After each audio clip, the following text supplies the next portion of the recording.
Martin Luther King Jr., the American civil rights leader who left an everlasting legacy, is widely known for his inspiring words and peaceful campaigns. However, there are lesser-known and fascinating aspects of his life that many have yet to discover. King was born on January 15, 1929, in Atlanta, Georgia, the son of a preacher and a theology teacher. It seemed inevitable that he would follow the same path, but his journey took a more compelling turn. While studying theology at Morehouse College, King began to realize the true power of words in leadership and change. At just 25 years old, he was appointed pastor of Dexter Avenue Baptist Church in Montgomery, Alabama, where he became deeply committed to the philosophy of nonviolent resistance, drawing inspiration from Mahatma Gandhi and Henry David Thoreau. In 1955, the arrest of Rosa Parks for refusing to give up her bus seat to a white passenger ignited a movement, and King found himself at the forefront of the Montgomery bus boycott.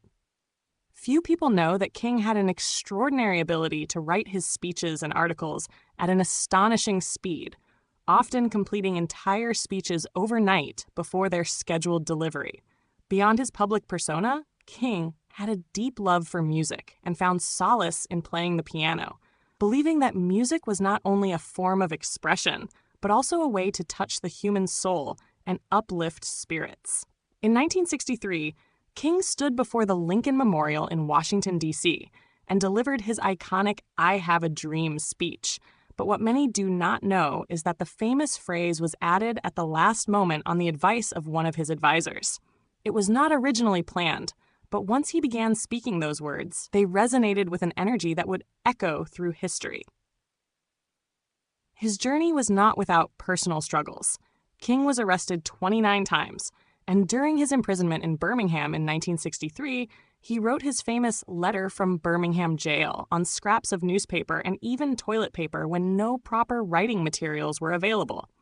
Despite the overwhelming pressure and threats to his life, he remained steadfast in his commitment to justice and equality. One of the lesser-known aspects of King's vision was his plan to launch a massive campaign in the northern states of the U.S.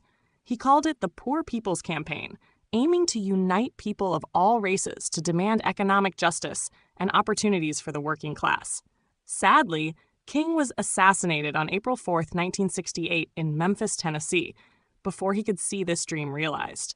Yet even in death, King's voice has never been silenced. His dream of an America that embraces justice, equality, and compassion continues to inspire millions around the world. His life was not just a fight for civil rights. It was a relentless battle against injustice in all its forms, a journey of faith, struggle, and an unshakable hope that one day humanity